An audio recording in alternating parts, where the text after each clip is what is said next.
Mwa Profesa Sospeter Muhongo. Mwenyekiti, asante kwa kunipatia nafasi ya kuchangia. Waheshimiwa wabunge, niwaombe kwamba hii bajeti ambayo kila mtu anasema ni nzuri tuipitishe. Lakini niwakumbushe kwamba makubaliano ya viongozi wa nchi huru za Afrika yaliyofanyika Malabo mwaka 2014. Malabo ni kule Equatorial Guinea. Viongozi walikubaliana kwamba yani budget ya wizara za kilimo za nchi zote za Afrika ikiwa chini kabisa iwe 10% ya budget ya taifa hilo. Kwa hiyo hapa tunachopaswa kufanya, waheshimiwa wabunge, kwanza toka 2014 mlisema tulikuwa kwenye bilioni 294, tuko trilioni 1.2. Kwa hiyo tutoe pongezi kwa Mheshimiwa Rais kwamba tunaelekea. Kwa hiyo kila mtu ajue bajeti ya mwaka huu ni kiasi gani, alafu apige hesabu kwenye 10% tuko wapi. Cha pili, sisi watu wa jimbo la Msoma vijijini tuna furaha kubwa sana kwenye hii bajeti.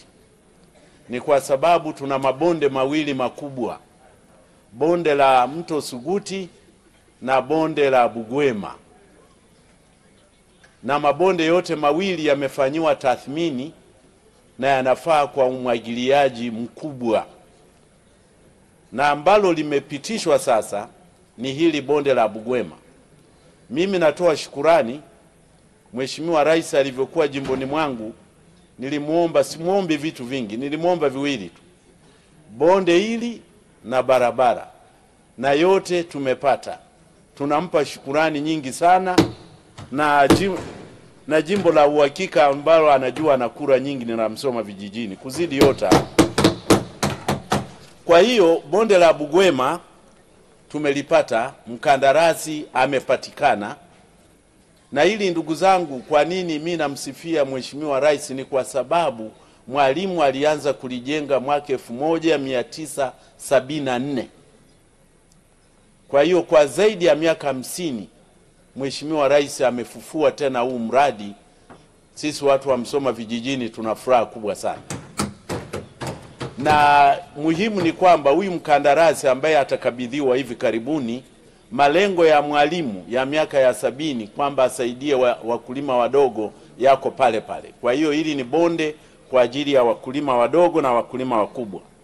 Sisi hatubatishi, tumeshapanga na mazao yatakayolimwa humo. Cha kwanza ni mpunga, cha pili ni mahindi, cha tatu ni alizeti, alafu tunachukua mazao haya yanayofanana yani mbaazi, dengu, choroko na maharage.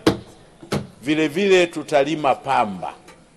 Kwa hiyo Mheshimiwa Waziri Bashe, kwa kazi nzuri unazozifanya, usishawishike bonde la Bugwema kuanza kulima miwa. Hesabu, na mimi niko kwenye kamati ya kilimo, hesabu tulionayo ni kwamba kuanzia mwakani tutakuwa na sukari ya kutosha. Kwa hiyo Watanzania, kila mabonde yote yasigeuke kuwa mabonde ya miwa. Kilimo ni biashara.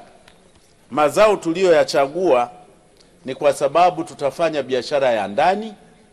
Mwaka huu tuko watu milioni 70.5 milioni. Mwaka 2050 wakati tunatimiza dira yetu tutakuwa watu karibu milioni 140. Kwa hiyo soko la ndani limo. Ndio maana tunataka kilimo kikubwa kwenye bonde la Bugwema.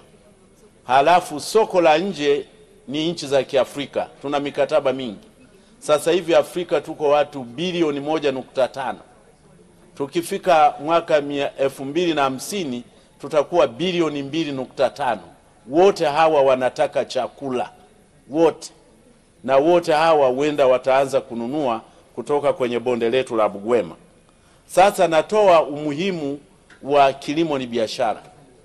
Mpunga tunataka kulima kwa sababu duniani ambapo sasa hivi kuna watu bilioni 8.2, asilimia zaidi ya 50 wanatumia mchele, wali au mpunga kama chakula kikuu, asilimia 50. Kwa hiyo hatutafanya kosa sisi kulima mpunga. Vile vile soko la mpunga miaka mitatu inayokuja duniani, ukubwa wake kibiashara utakuwa wa bilioni 350, na sisi tunataka tunyemelee hilo soko. Mahindi yana matumizi matatu, kama chakula kwa binadamu, kwa mifugo, alafu viwandani yanatumika kutengeneza ethanol. Kwa hiyo tukipata mengi sana tunaweza kufikiria mambo ya ethanol.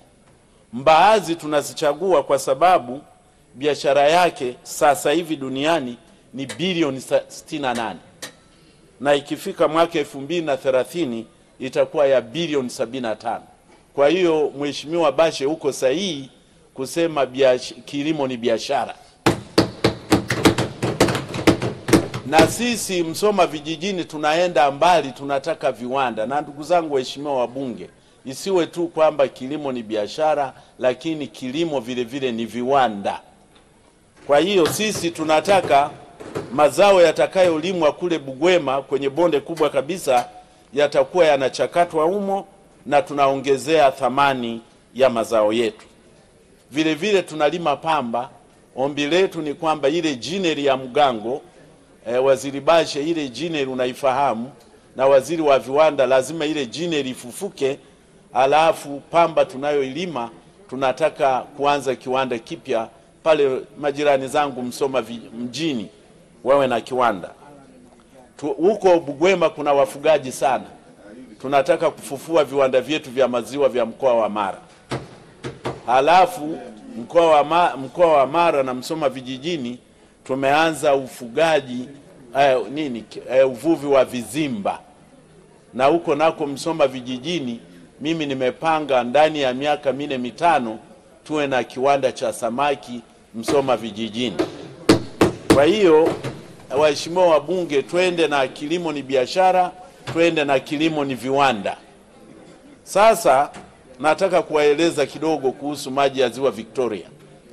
Maana yake tunataka kuyatumia sisi binadamu, mifugo yetu inataka kutumia maji ya Ziwa Victoria, na sasa tumeingia ukulima mkubwa wa umwagiliaji wa kutumia maji ya Ziwa Victoria. Wakati tunaenda kujadiliana na nchi zingine ambazo zinatumia maji ya Ziwa Victoria, ninaomba jamani mjaribu kutumia watu wa Msoma vijijini ambao wana historia nzuri ya Ziwa Victoria. Ziwa Victoria sio la zamani sana. Umri wake ni miaka 400 tu. Sio la zamani sana. Kwa hiyo wale wenzetu wa kaskazini, na hii point ni muhimu sana, watakaokuwa wanaenda kwenye discussions na nchi za kaskazini, tunasema Lake Victoria is 400,000 years old. Lakini mto Nile, wanasayansi zamani walipiga mahesabu wakadhani mto Nile umri wake ni miaka 500,000. Lakini juzi mahesabu yamepigwa upya tena, mto Nile unaonekana umri wake ni 1,030,000. Kwa hiyo mtu akija kusema msitumie maji ya Ziwa Victoria kwa kuwa yataisha kwenye mto Nile, lazima ufanye majadiliano ya kisayansi kwamba mto Nile ulikuwepo kabla ya Ziwa Victoria kuwepo, na maji ya mto Nile tutaongea siku nyingine yalikuwa yanatoka wapi. Kwa hiyo lakini Ziwa Victoria naye tulitumie kwa umakini, mbali ya kuwa na umri wa miaka 400,000. Ziwa Victoria limewahi kukauka mara kadhaa, lakini msiogope, limewahi kukauka mara kadhaa. Na mara ya mwisho kumbukumbu zetu huku kwa wanasayansi huku ndio zinakuwa kumbukumbu tu, pengine dokta zipo. Haya, kumbukumbu zetu ni kwamba mara ya mwisho lilikauka ilikuwa ni miaka 17,000 iliyopita, miaka 17,000. Kwa hiyo ni siku nyingi sana. Na sisi tuna haki ya kutumia maji ya Ziwa Victoria kwa sababu 49% ya Ziwa Victoria iko Tanzania. Uganda ina asilimia 45, Kenya wana asilimia 6. Kwa hiyo kama tunatumia kwa uwiano, tuna haki ya kufanya kilimo kikubwa cha umwagiliaji kwa kutumia maji ya Ziwa Victoria. Wakati mto Nile ambao mnaweza kuanza kuwa na wasiwasi, nimewaeleza ni wa umri wa miaka zaidi ya milioni 30, alafu hesabu imepigwa discharge yake, yale maji yanayotembea mto Nile mle ndani. Discharge yake kwa sekundi moja ni lita milioni 3.5. Yani ile discharge, average discharge 3.1 million liters per second. Kwa hiyo ukichukua maji yanayoweza kutunzwa kwenye mto Nile na maziwa yake na mito yake, storage capacity yake kwa mwaka ni cubic mita bilioni 180, ambazo ukipiga mahesabu ni sawasawa na cubic kilomita 180. Lakini ujazo wa Ziwa Victoria ni cubic mita 2760. Kwa hiyo ukipiga hiyo ratio ni less than 10%.